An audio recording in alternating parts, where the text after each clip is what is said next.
Congressman Roscoe Bartlett is the foremost leader in Congress of the effort to protect the United States from EMP, a cause which he has advocated tirelessly for nearly 15 years while serving on the House Armed Services Committee. He authored the bill establishing the EMP Commission, which succeeded in protecting U.S. military forces from EMP. Congressman Bartlett has tried to duplicate that success on a bipartisan basis by reaching across the aisle and working with other committees, principally the House Homeland Security Committee, to try to now protect the U.S. critical civilian infrastructures that are so vital to the survival of the population of the United States. Mr. Bartlett is one of the few scientists in Congress. He's the only member of Congress who is a patented inventor. He worked at the Johns Hopkins Applied Physics Laboratory, directing a research group that designed pioneering life sciences experiments for NASA. He has taught at a university level anatomy, physiology, and zoology.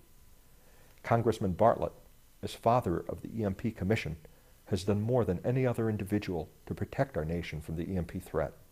It was probably more than a decade ago that I first became concerned about EMP produced by a nuclear detonation.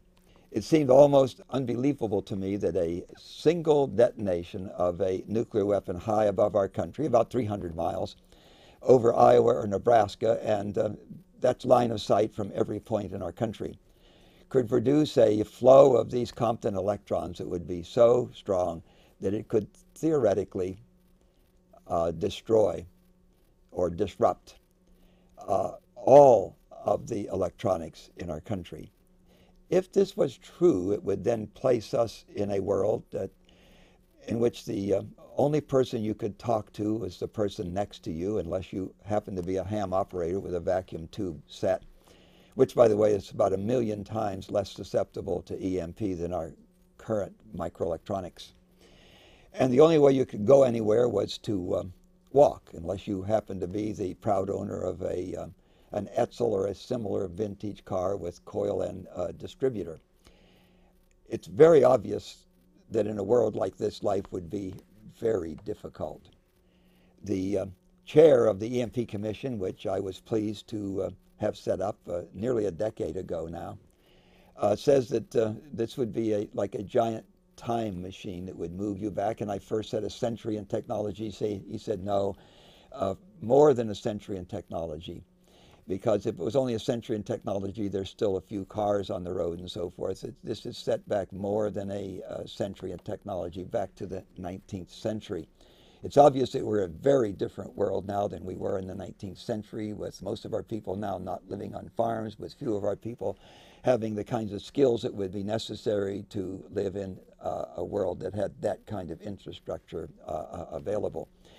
I was at first concerned because I'm on the Armed Services Committee about where our military was, and then when I learned that we were avoiding putting EMP hardening, we were waiving EMP hardening on all of our new weapon systems during the Clinton years because dollars were so short and because you could get a few more weapon systems if you didn't harden them. I had a major concern with this because we didn't need these new weapon systems for many of the wars that we would fight around the world.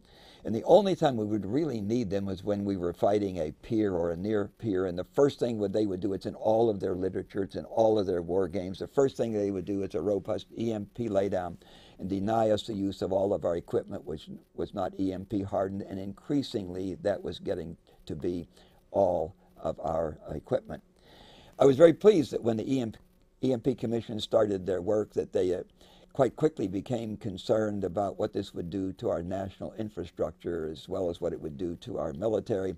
And they spent a good deal of time looking at this problem and researching it.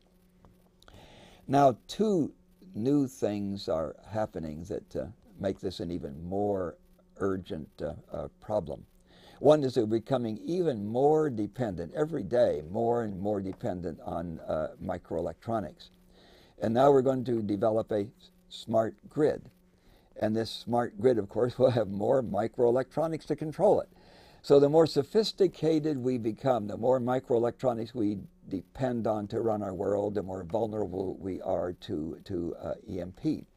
And then another new development is that there is now some very cheap and readily available technology that one could use to produce a directed energy weapon. This is a weapon that produces EMP effects in a fairly localized area, but broad enough and intensive enough to do very serious harm to the electronics that it's focused on.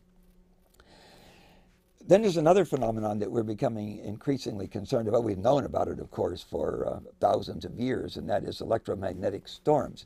But as we look at what past electromagnetic storms have done, when we were very much less sophisticated and much less vulnerable to this, we can envision that an intense solar storm now might produce devastating effects. The last really, really big one was in 1859.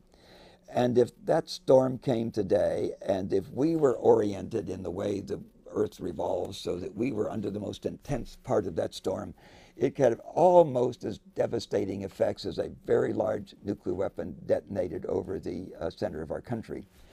Now, we may avoid a nuclear EMP, although I think that our very vulnerability invites that attack. And we may avoid these small EMP effects produced by these directed energy weapons. But what we absolutely will not avoid is an electromagnetic storm produced by changes in the solar radiation. And it's very comforting that when you protect yourselves against one of these, you've protected yourselves against the others. Now, the nuclear EMP is a very broad bandwidth, and it's the E1, E2, and E3, and some of these others simulate either one or the other of those. But if you are protected against nuclear EMP, you're also largely protected against these other two eventualities, that is, directed energy weapons and a solar storm. By the way, protecting the grid against these things also gives you a lot of protection against cyber warfare, and that's of considerable interest. I'm now very much encouraged that people now are more focused on EMP. For a while, I went to the floor of the Congress and I gave these talks, and my wife said, "Gee, I wonder if you should be talking about that, because this is really a very serious thing." And I assured her that although not 1 in 50 Americans knew about this, that 100% of our potential enemies know all about nuclear EMP. It's in all of their open literature. It's in all of their war games. So I'm very pleased now that more and more people are concerned about it. More and more parts of our government are concerned about it. The Pentagon is taking a new look at this. They recognize their vulnerabilities, and I think that we're going to see some meaningful action there. Homeland Security, I'm very pleased that they are now really tuned into this. They understand that they have a major responsibility for doing something about our vulnerability to this. And the Federal Energy Regulatory Commission is also concerned about it. I was talking to one of the leading people there just a couple of days ago and was very pleased that they recognize what a horrendous impact that a nuclear EMP could have on our culture here. And they also recognize that a big solar storm could have really devastating effects. It's an absolute certainty that we will have one of those. The only question is when we will have one of those storms.